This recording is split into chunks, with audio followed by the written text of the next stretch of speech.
Stade Toulousain, podcast. On représente quelque chose ici qui est important pour Toulouse, pour les Toulousains. Le Stade Toulousain fait partie de la culture de la ville et on en a un peu ses représentants. Le podcast de la culture rouge et noire. Bonjour à tous. Il a connu dans sa carrière 2 clubs, la section paloise et le Stade Toulousain. Avec Toulouse, il a gagné ses titres, 4 Brennus, 3 Coupes d'Europe. Il est aujourd'hui co-entraîneur de l'équipe Espoir et entraîneur assistant de l'équipe première. Avec Clément Poitronneau, il est le recordman des matchs joués en Coupe d'Europe pour le Stade Toulousain. Jean Bouilloux est avec nous.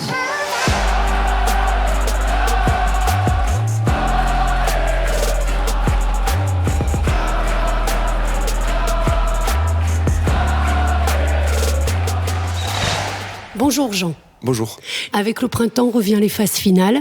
On va se replonger un petit peu dans tes souvenirs européens. Si tu avais un souvenir particulier à nous raconter justement sur tes campagnes européennes, ça serait quoi ? Il y en a énormément. Le premier souvenir qui me vient, c'est l'ambiance des quarts de finale au stadium. Justement, ce premier week-end d'avril, souvent après le tournoi, il commence à faire beau. Et voilà, j'ai des souvenirs de... Ça ressemble un peu à une fête, quoi. Les supporters venaient au stadium en nombre, le stade était toujours plein. On récupérait, nous, de notre côté, l'équipe dans son complet. Et c'est toujours un match forcément important et charnière de notre saison. On sait que le Stade Toulousain est le club le plus titré d'Europe avec aujourd'hui le Leinster. Il y a un héritage à assumer en Coupe d'Europe pour Toulouse. Je sais pas. Honnêtement, moi, quand j'ai commencé au Stade Toulousain, le club a été qu'une fois champion d'Europe. C'était il n'y a pas si longtemps, c'était en 2003.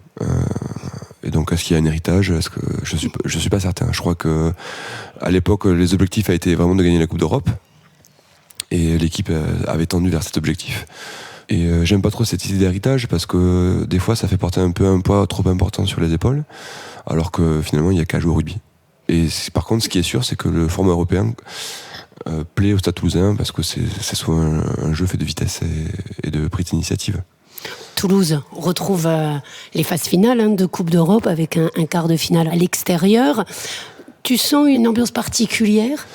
Pour l'instant, pas d'ambiance particulière. C'est plutôt, on va dire, le calme avant la semaine de pression ou la semaine de travail qui va amener au quart de finale. Par contre, c'est vrai que ce que je sens, c'est que voilà, le printemps arrive. On sent les joueurs motivés, en tout cas, ce qui est sûr pour cette première échéance de l'année qui est vraiment importante pour nous. Et je crois qu'on va rentrer petit à petit dans ce quart dans la semaine. Alors, on a croisé Mylène Tamac et on lui a demandé si c'était plus compliqué de jouer un quart à l'extérieur. On l'écoute. Oui, je sais pas si c'est plus compliqué. C'est plus compliqué forcément au départ, c'est un premier aspect. Après, je dis quelque part aussi, ça fait une pression de moins parce que la pression, on la prend quand on est à la maison. On s'est dit qu'on ne peut pas passer à côté et finalement, on se donne pas le droit à l'erreur. Là, on sait que ça va être très difficile, mais je sais que voilà, quand on n'attend rien, qu'on se juge pas sur un résultat, c'est là qu'on est aussi libéré, qu'on se sent peut-être capable de pouvoir aussi prendre des initiatives différentes. Donc non, je pense que c'est plutôt bien même d'aller faire ce quart de finale à l'extérieur. Ça va rester un match très compliqué, forcément, sur une équipe du Racing qui est prévenue, et plus que prévenue, parce qu'on les a croisés récemment en championnat et qui sait que Toulouse peut être redoutable. Donc ça va rendre le match encore plus difficile, mais ô combien, je dirais, plus vigoureux et surtout, à la limite, honorable si on est capable d'aller chercher une victoire là-bas. Jean, tu partages ce sentiment ? Ça enlève de la pression d'aller jouer à l'extérieur ? Moi, de mon expérience perso, les matchs à domicile, quand même, c'est des matchs où c'est de la pression, mais c'est de la bonne pression. J'ai des souvenirs, comme je vous disais, de victoires ici à domicile. Et les matchs à l'extérieur, alors c'est vraiment le problème de la culture française, ou qu'on met dans la tête des joueurs aussi. On le voit avec notre équipe cette année, qui est jeune et qui a peur de rien et qui gagne beaucoup de matchs à l'extérieur. On a toujours ce sentiment que l'extérieur, c'est plus difficile. Alors que finalement... Alors est-ce que c'est cette nouvelle génération ? En tout cas, j'ai l'impression que eux, pour le coup, ça changera pas grand-chose. Ce match, ils vont l'aborder comme si c'était un match, un match quoi. Un match à domicile ou à l'extérieur pour eux. Je pense que ça restera un match. Et tant mieux pour eux parce que c'est comme ça qu'il faut l'aborder. Le risque, peut-être, c'est leur premier match éliminatoire de la saison. Ce sera peut-être ça le danger. Oui, mais c'est aussi le premier match éliminatoire pour le Racing.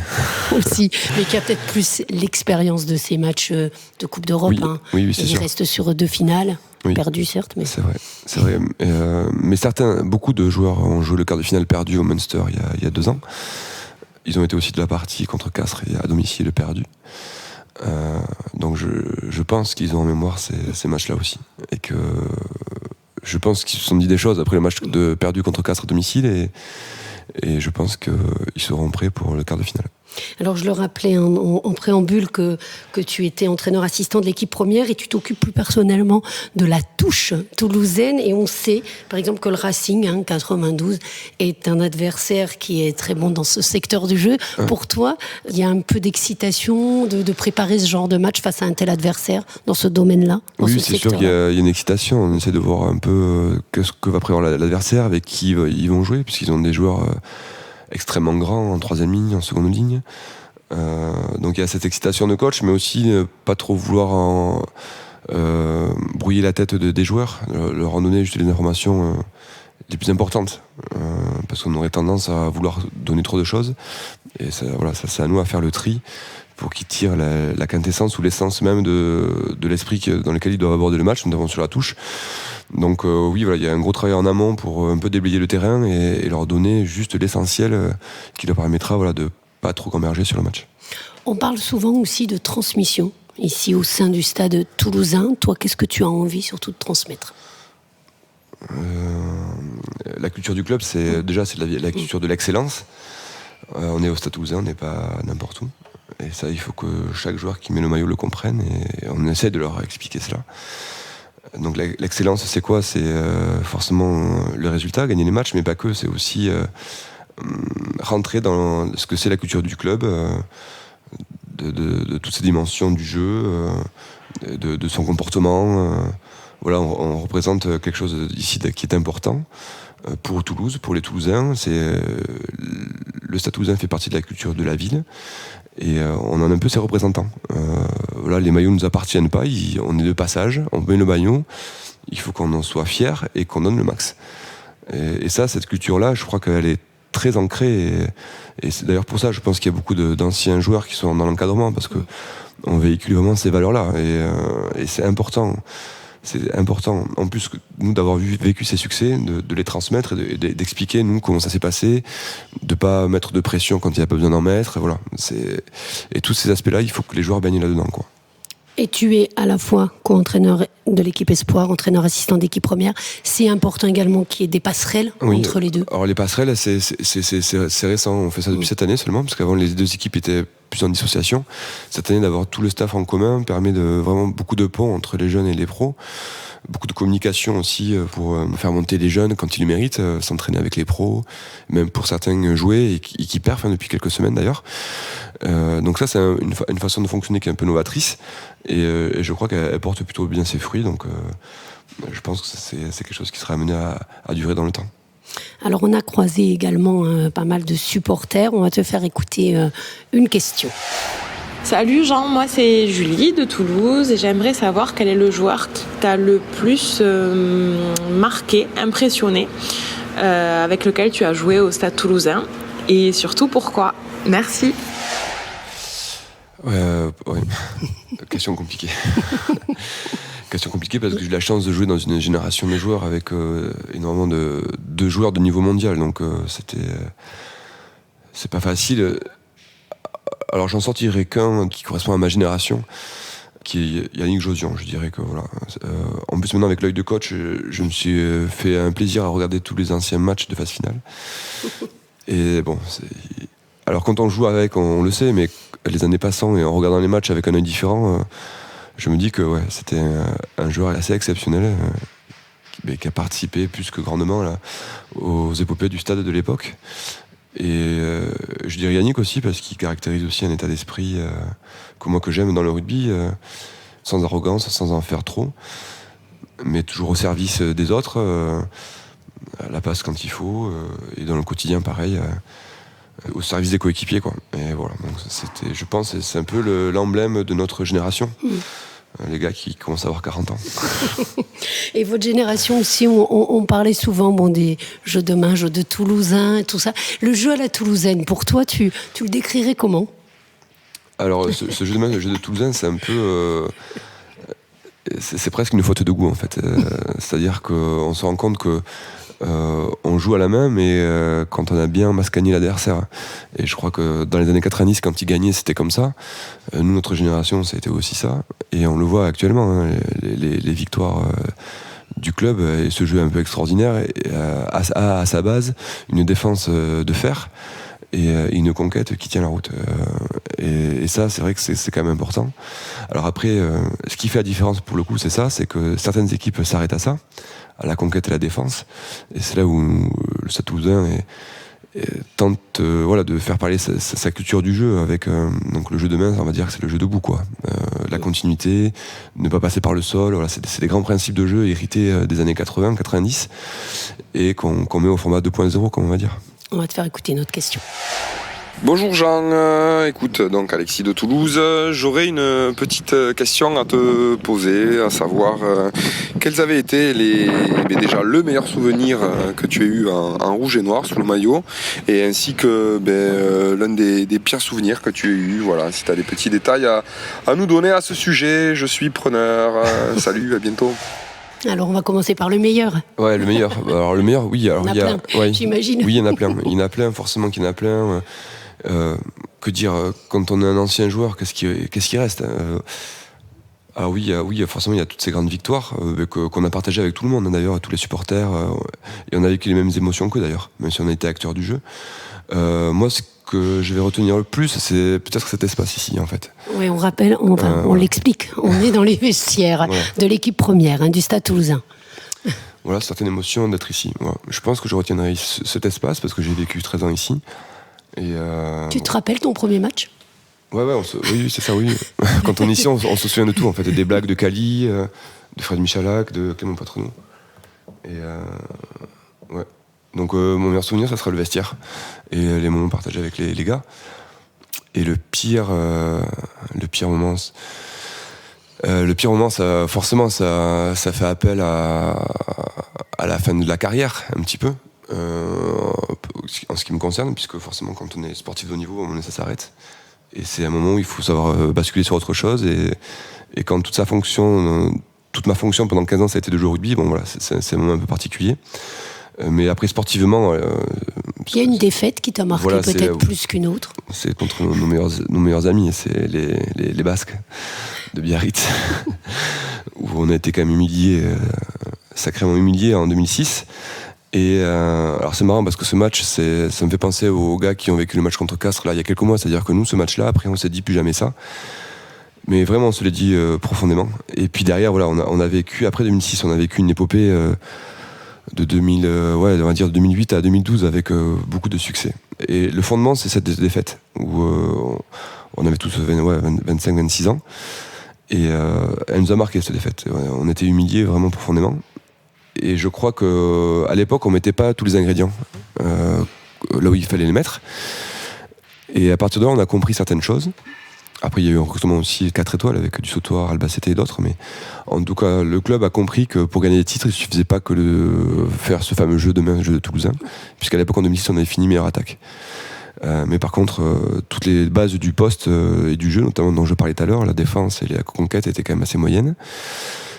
Et voilà, le 2007 est arrivé, Yannick Bruy est arrivé, et nous, les joueurs de devant, on a changé notre façon d'aborder le rugby. Et voilà, cette pire défaite a été peut-être le start d'une belle épopée. Tu as gagné 3 titres de Coupe d'Europe. Si tu devais en garder un, ce serait lequel ? Honnêtement, les 3 sont beaux. Si j'en garde qu'un, ça serait le dernier. 2010, parce que l'équipe, je pense qu'elle avait un niveau de maturité vraiment assez exceptionnel aussi. On avait tous entre 25 et 30 ans, et on avait vraiment maîtrisé notre rugby cette année-là. Et en plus contre Biarritz, qui était nos meilleurs ennemis à l'époque. Donc je dirais le dernier. Le retour avec la coupe à Toulouse, ça aussi j'imagine que c'est des souvenirs particuliers, des moments de partage avec le public. Tu as des images qui te reviennent en tête ou des moments peut-être à nous confier ? Oui, mais les Toulousains sont moins friands de la Coupe d'Europe, j'ai l'impression, que du bouclier. Et surtout, à chaque fois qu'on a gagné, c'était souvent dans une période de la saison où il y avait encore des matchs à assumer derrière. Et ce qui fait que ça n'a jamais été des titres pleinement fêtés comme un bouclier. Donc forcément l'encadrement qui nous mettait un peu la pression pour pas trop faire les idiots en ville.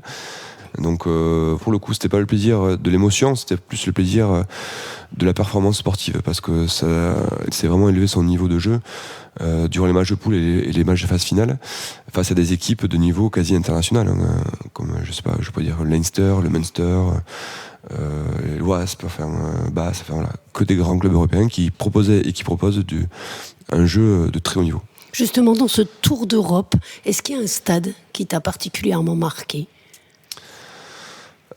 Alors des stades ou des vestiaires, alors le rugby a changé, donc, mais c'est vrai qu'il y a 10 ans, c'est vrai que c'était assez rigolo de voir les stades qui évoluaient et les vestiaires qui ne changeaient pas. J'ai en image le vestiaire de Sale qui était un vestiaire de 6 mètres carrés peut-être, en bois.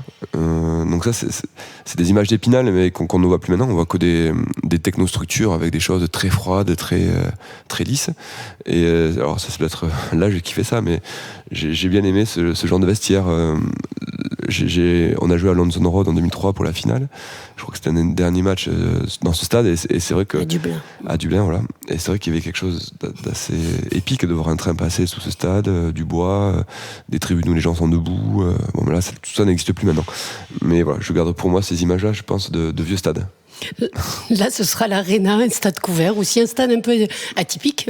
Ouais, à l'image de ce vers quoi tend le rugby, vers le spectacle, vers des toits couverts pour que le terrain ne glisse pas, pour que le ballon ne glisse pas, pardon. Voilà. Pour nous, ce qui est le plus important, c'est que nos joueurs répondent le plus présent à ce nouveau rugby. Pour conclure, on termine sur ce fameux match de dimanche face au Racing. Pour toi, quelle sera la clé du match ? Il y aura plusieurs clés. Oui, je sais. C'est rare qu'il n'y en ait qu'une. C'est ça. Il faudra forcément avoir le ballon plus qu'eux. Donc, je ne vais pas trop en dire, mais c'est évident que laisser jouer le Racing sur ce terrain qui favorise l'attaque vraiment fort, avec une équipe qui a des individualités hors du commun, forcément qu'on s'exposera avec des joueurs qui font beaucoup de passes au contact, qui font beaucoup de passes, il y a beaucoup de rucks. Nous, notre clé, quand on a gagné là-bas, ça a été ça, c'était que tous leurs standards ont été abaissés de plusieurs niveaux, et donc ils ont un petit peu déjoué, et nous on était au maximum de notre efficacité. Et voilà, c'était ce qui nous a fait gagner. Alors je pense qu'un homme averti en vaut deux, donc j'imagine qu'ils auront travaillé ce match-là, nous aussi. Donc il y aura peut-être d'autres phénomènes de jeu, mais en tout cas ce qui est sûr, c'est que la bataille de la possession de la balle sera sans doute une des batailles clés du match. Merci beaucoup, Jean. Merci. On se retrouve la semaine prochaine pour un nouvel épisode du podcast du Stade Toulousain. En attendant, bon match à tous. On vous rappelle, Racing Stade Toulousain, c'est dimanche à 16h15.